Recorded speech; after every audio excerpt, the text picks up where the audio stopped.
தமிழக முதல்வர் ஜெயலலிதா உடல்நலக்குறைவால் மருத்துவமனையில் அனுமதிக்கப்பட்டு 15 நாட்கள் ஆகிவிட்டது.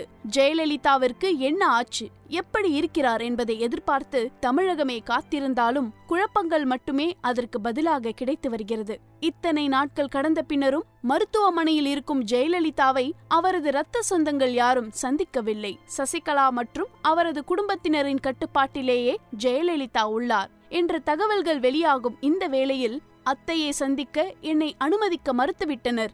மருத்துவமனை வாசலில் காத்திருந்து திரும்பிவிட்டேன் என ஜெயலலிதாவின் அண்ணன் மகள் தீபா குற்றம் சாட்டியுள்ளார். ஜெயலலிதாவின் சொந்த அண்ணன் மகளான தீபா அத்தைக்கு உடல் நலம் சரியில்லை என்பதை கேள்விப்பட்டு அவரை பார்ப்பதற்காக அப்பலோ மருத்துவமனைக்கு சென்றேன். அத்தை என் மீது மிகுந்த மரியாதையும் பாசமும் வைத்திருந்தார். ஆனால் அவரை பார்த்து ஆறுதல் சொல்ல என்ன மருத்துவமனைக்குள் அனுமதிக்க மறுத்துவிட்டனர். 3 நாட்கள் தொடர்ந்து சென்றும் கேட்டிலேயே என்னை தடுத்து நிறுத்திவிட்டனர். அத்தையை பார்க்காமல் நான் திரும்பி செல்ல மாட்டேன் என நான் கராராக கூறியதும் உயரதிகாரிகள் உங்களை தொடர்பு கொண்டு உள்ளே அழைத்து செல்வார்கள் என அங்கிருந்தவர்கள் தெரிவித்தார்கள்.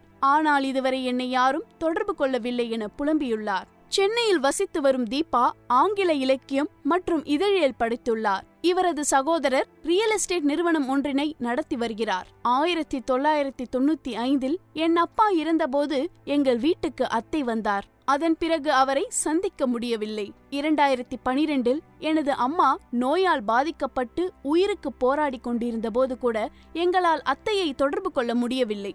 அத்தை 2 வாரத்திற்கு மேலாக மருத்துவமனையில் சிகிச்சை பெற்று வருகிறார். அவரது உடல்நிலை மோசமாக பாதிக்கப்பட்டுள்ளது என தகவல்கள் வருகின்றன. அத்தையை பார்க்க எங்களை அனுமதிக்க மறுக்கின்றனர். அத்தை உடல்நிலை விவகாரத்தில் ஏன் இவ்வளவு ரகசியம் காக்கப்பட வேண்டும்? இதன் பின்னணியில் இருப்பவர்களை விசாரித்து கண்டறிய வேண்டும் என்கிறார் ஜெயலலிதாவின் அண்ணன் மகளான தீபா.